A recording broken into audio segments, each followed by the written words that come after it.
Ha? Dadalhin na po sa Japan. Ayan! Umpisahan na po natin ang main topic natin, mga bossing, ha? Narinig nyo naman po, Duterte, dadalhin na daw po sa Japan, mga kababayan. Kanino po nang galing? Kay Banat Bay. Ulitin ko, ha, mga bossing, para sigurado na hindi nyo sasabihin na gumagawa lang ako ng istorya. Mismo, galing sa kanila yan. Oh. Duterte, dadalhin na po sa Japan. Saan? Kasi mga kababayan, meron akong nakita. Ano po? Meron parang isang leader ng non-government organization, mga boss chief sir, na kinakausap, no? Kinakausap nung ibang nung mga chinador natin. Oo, kinakausap. At taga-Japan ito, ha, mga bossing. Pero lilinawin ko po sa inyo, no? Hindi po parte ng gobyerno ng Japan yung kausap nila Marcoleta. No, ang pinaka the best example po diyan, mga boss chief sir, yung tipo bang sino ba? Yung mga samahan lang po na kagaya nung human rights advocate, yung mga ganyan-ganyan lang po, no?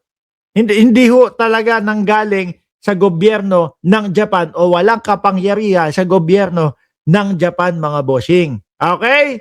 So, tuloy natin. Baka kaya siguro yun na yung pinapaniwala nila, yung mga DDS, na iuuwi na si dating Pangulong idadali na si dating Pangulong Duterte sa Japan. Kaso yung ano nyo, yung kakilala ninyo, yung ano ninyo, yung kausap ninyo, wala naman. Hindi naman. Tuloy natin, mga bossing. Ano nga ba siya dadalhin? Sa Japan ba? Talaga bang nanawagan din sila sa paglaya ni Duterte? Sino? Ang gobyerno ng Japan? Wala ho akong narinig na gano'n na nananawagan yung gobyerno ng Japan. Sige, kunyari, total naman, fake news niya, yung pinapakalat nila Banat Bay, nadadali na daw ho sa Japan. Sige, pati presidente na ng Japan. Pati na ho yung presidente ng Japan, hayaan nyo na. Total naman po, kunyari yan lang Total naman po, for the views lang naman po sila No?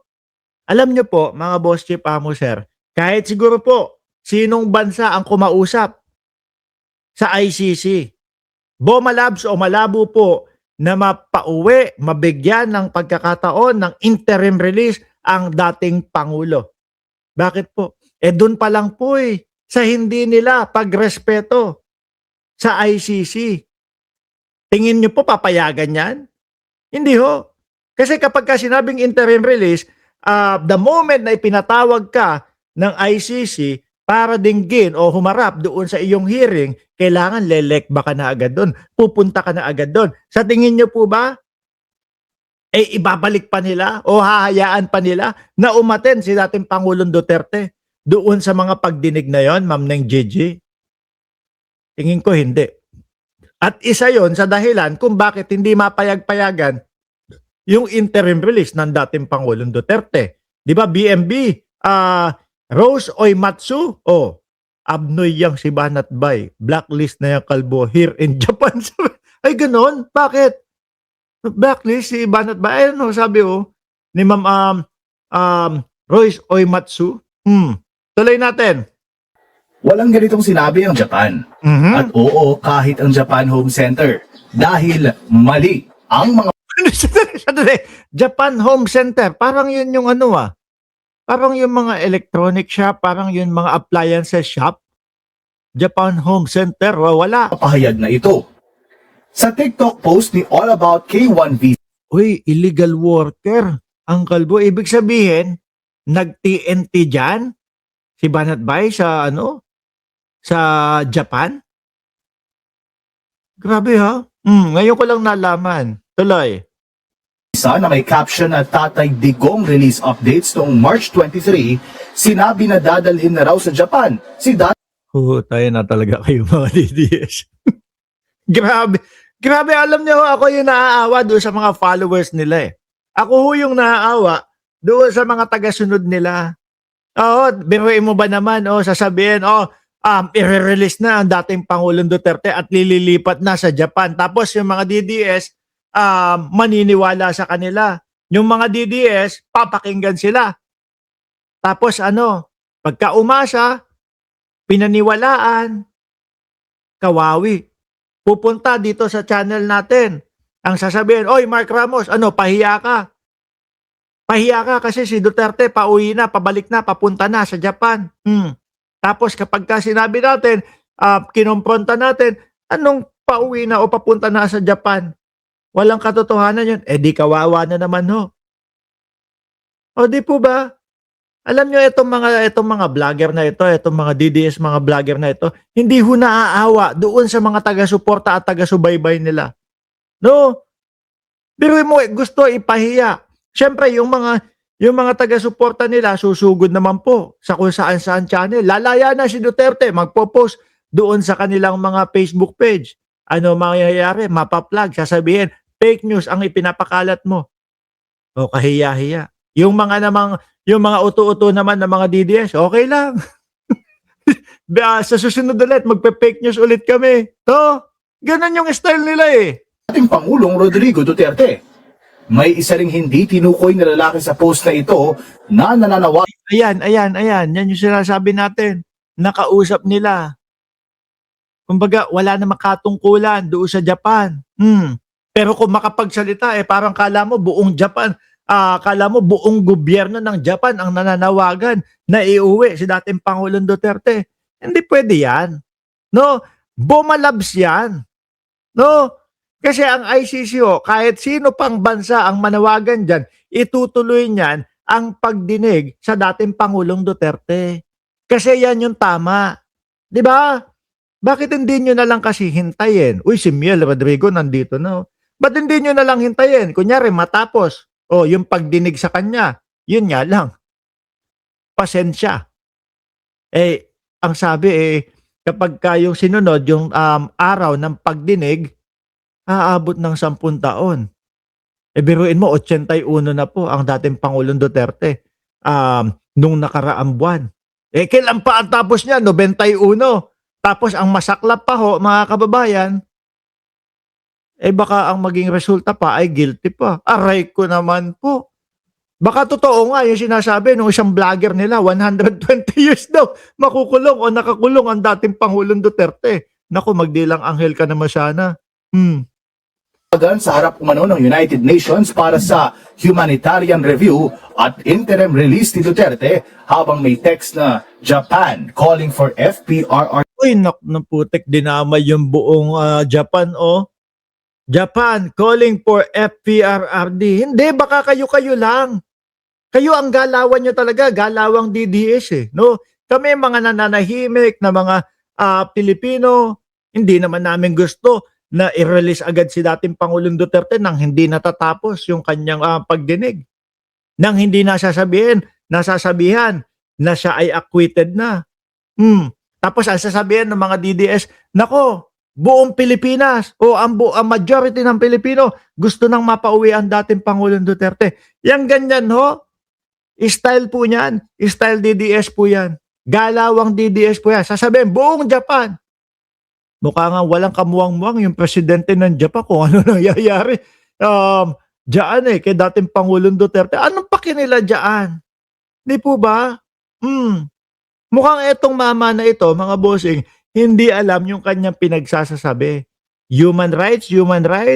Paano naman po yung human rights ng mga kababayan natin na sinasabi na sila daw po ay nabiktima nung operasyon ng dating Pangulong Duterte? Nung tokhang-tokha. Di ba Prime Minister ang nasa Japan, hindi presidente? Sabi ni Beta G. Shadow, wait natin rest back ng Japan like fuel sa Malaysia. This release sa taas. So, bakit nga ba hindi ito totoo? Ang lalaking ito ay si Shunichi Fujiki.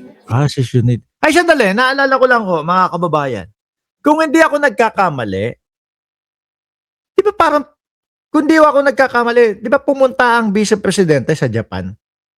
Napasyal siya doon. Hindi ko lang matandaan kung ano, siguro mga buwan po ng Setyembre, Oktubre ng taong 2025. Mga September 2025, something like that to. Di ba pumunta pumunta doon ang Vice Presidente, baka naman kinausap ito. Uy, sali ka sa amin. Ano yan? Ano yan? Meron dyan. Uwi, tatay ko. No, sali ka sa amin kasi wala na kaming kakampi. Rally tayo. Makisigaw ka. Naiuwi na. Sabihin mo, buong Japan kasali. Sabihin mo, buong Japan, gusto nang umuwi si dating Pangulong Duterte. Uulitin ko. No?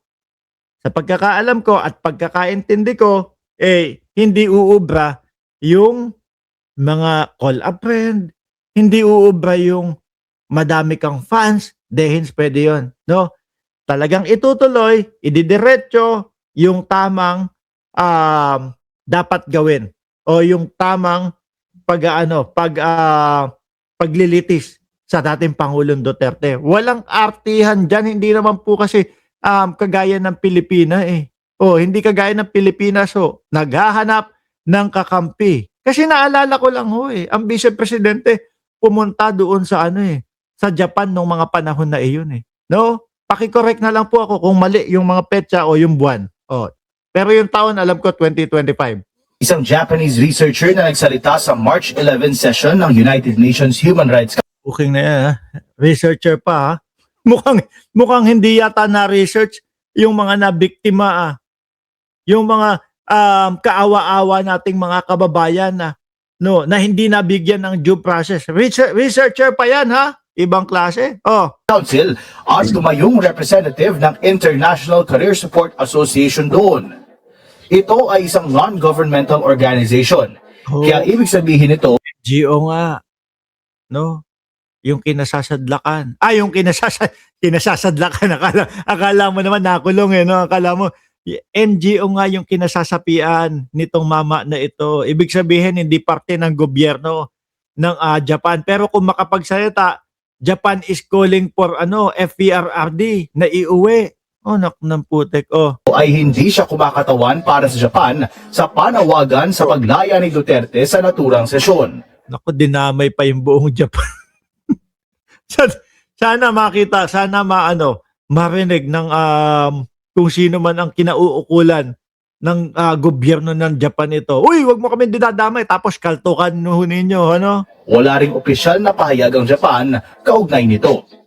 At bagaman binansagang rights advocate si Fujiki ng iilan, ayon sa Rights Report Philippines ay may record siya ng paggamit ng mga international forum para itanggi ang sexual na pang-aalipin noong panahon ng digmaan.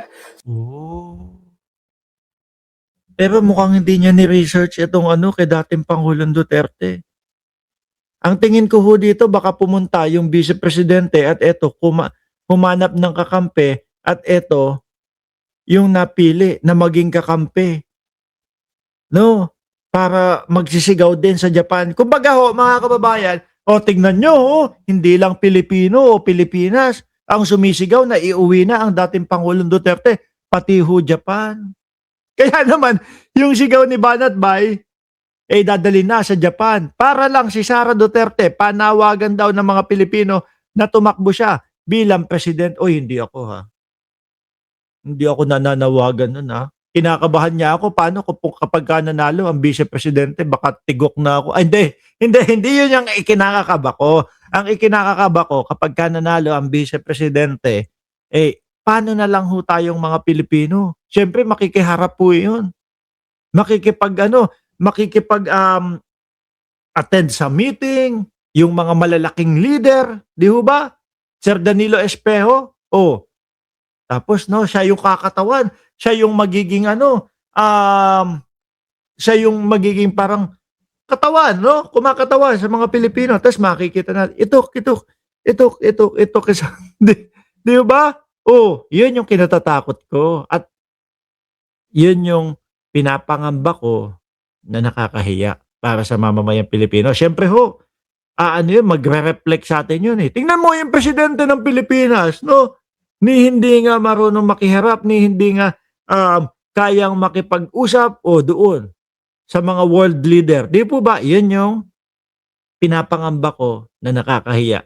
Kung sakali, na mailusot ng mga DDS ang Vice Presidente. Siraan ang mga mekanismo ng pananagutan at gamitin ang mga pamamaraan na kinumpara ng mga scholars sa Holocaust denialism. Ako, meron naman palang background itong si Bossing eh. Ang tanong, baka naman nabayaran ito para magsisigaw at para magsalita din o para makisali na uwi na si Duterte, papunta na ng Japan o dali na sa Japan. Hapon, nakisawsaw na hindi alam ang tunay na dahilan. Sabi ni Badali, totoo ho yan. Ano? Human rights, kumbaga, nananawagan doon sa pagkakapiit ng dating Pangulong Duterte at mukhang gusto sabihin nila, human rights, human rights. Nilalabag ang human rights ni dating Pangulong Duterte. Paano naman yung mga nabiktima talaga ho? Di ba? At noong November 28, 2025, tinanggihan ng International Criminal Di Sara Duterte kayo. Sara Duterte kami. Forever. Takot ang mga adik at corrupt. Tapos yung Sara Duterte nila hanggang ngayon no, hindi pa din nakakasagot. Hanggang ngayon po, hindi pa rin masagot-sagot yung mga issue nila tungkol doon sa impeachment. Isa-isahin ko pa ba?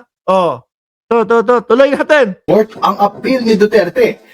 Pero totoo Ryan, mahilig ka sa panutya, buwas-bawasan mo kasi, no, para hindi masyadong matamis yung laman ng utak mo. Puro naman siya sabi. Sama kayo ni Marcos. Para sa kanyang interim release, kaya mananatili siyang nakadetain sa The Hague, Netherlands at hindi siya lilipad kahit saan man sa ngayon. Ay putang. Ang sakit naman mag-vlog nito. Sino ba tong nagba-vlog na ito? Kung sino man yung nagba-vlog na ito, masyado mo sinasaktan yung mga DDS. Masyado mo sinasaktan si Ryan na mahilig sa panutya. Hindi na daw makakauwi si Tatay Digong. Mananatili daw sa dahig si dating Pangulong Duterte. Saklap nun Mahalagang maging mapanuri sa mga nakikita natin sa social media, lalo na sa mga mahalaga at matutunog na issue tulad nito. Totoo yan. No? Kasi kapag kayong, kunyari, nadiin na kayo, may mga pinaniwalaan na kayo doon sa mga DDS. No? Ngayon, ang mangyayari, post ka ng post sa social media mo, mahihiya ka na bumaliktad. Mahihiya ka na. Nabawiin pa yung mga pinagsasabi mo, ayun, lulong ka na sa pagiging DDS. Kasi lamang sa mga mapagkakatiwalaang sources at huwag basta-basta maniwala dahil lamang viral ito. Yan, narinig mo Ryan ha, huwag daw basta-basta maniniwala dahil viral lang. Para naman, tubuhan ka na dyan.